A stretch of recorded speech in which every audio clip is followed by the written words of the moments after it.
Comment expliquer ce désaveu cinglant pour le camp du président Erdogan?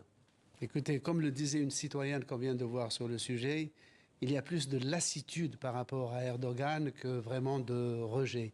Lassitude parce que cela fait 20 ans qu'il est au pouvoir, indépendamment de ses qualités et de ses défauts. Cela fait qu'il y a à peu près presque 10% des nouveaux électeurs qui votent pour la première fois et qui sont nés avec son arrivée au pouvoir. Donc il y a cette lassitude, il y a l'usure du pouvoir, sans parler des coups de boutoir qu'il a portés aux libertés syndicales, à la liberté de la presse. Il y a une sur-islamisation de la vie sociale, même si, il faut le rappeler, l'État turc reste juridiquement un État laïque. Cela dit, il s'est montré très fair-play, vous l'avez vu. Il était très résigné, plutôt bon perdant. Ce qu'il n'était pas en 2019 lorsque le même candidat avait gagné et emporté l'élection à Istanbul.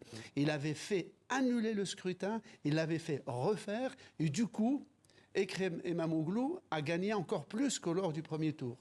Et là, pour cette deuxième partie, Erdogan est prêt à partir.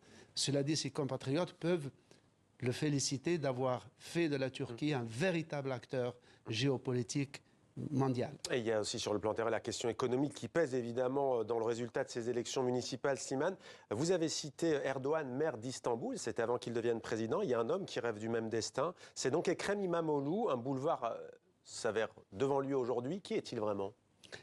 Alors c'est un homme d'affaires qui est originaire de l'intérieur du pays vers la mer Noire et on sait que la mer Noire plus l'Anatolie, tout ce qui se rapproche du Caucase est le domaine de la droite, de la paysannerie turque, de la Turquie conservatrice, qui est le berceau électoral d'Erdogan et qui est le berceau aussi de İmamoğlu, qui soit dit en passant, tout en étant partisan d'un État séculier, laïque, pro-européen, est quand même un musulman très pieux et qui vient d'une famille très dévote. Ce qui veut dire que la différence entre les deux hommes, c'est vraiment une différence de génération.